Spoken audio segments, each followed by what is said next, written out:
ఒక పెద్ద తప్పు, ఒక పెద్ద గీత పక్కన చిన్న గీత గీసినప్పుడు పెద్దగా కనిపించదు.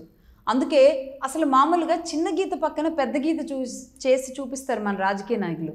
కానీ కాలం ఎలా మారిందంటే పెద్ద గీత అనే ఒక పెద్ద తప్పు కనబడిన తర్వాత ఏ చిన్న గీత లాంటి తప్పు కనిపించినా అది పెద్దగా అనిపించట్లేదు ఎవరికి. ఎందుకంటే ఇక్కడ సినీ పరిశ్రమ కానీ పోలీసులు కానీ అర్థం చేసుకోవాల్సింది ఒకటి, గవర్నమెంట్ కానీ ప్రజల్లో మార్పు వచ్చింది, ప్రజలు చాలా మారారు, చైతన్యవంతులయ్యారు అని ఒకప్పుడు మాట్లాడేవాళ్ళం కాదు, కరప్ట్ అయ్యారు. ఓపెన్గా చెప్తున్నాను, ప్రజల్లో కరప్షన్ అనేది పెరిగింది. ₹1 ఎవరన్నా ఉచితంగా ఇస్తాను అంటే ఒకప్పుడు చేతులు వెనక్కి పెట్టుకునేవాళ్ళు. ఇంటికి వచ్చిన ఎవరైనా చుట్టాలు పిల్లలకి డబ్బులు ఇస్తుంటే అది ముట్టుకోకూడదు అన్న జ్ఞానం తల్లిదండ్రులు నేర్పించేవాళ్ళు. వాళ్ళ చేతిలో ఆ చుట్టాలు ఒక ₹10 పెట్టి వెళ్ళాలంటే ఒక అరగంట సేపు వాళ్ళు ఒక యుద్ధం చేయాల్సి వచ్చేది.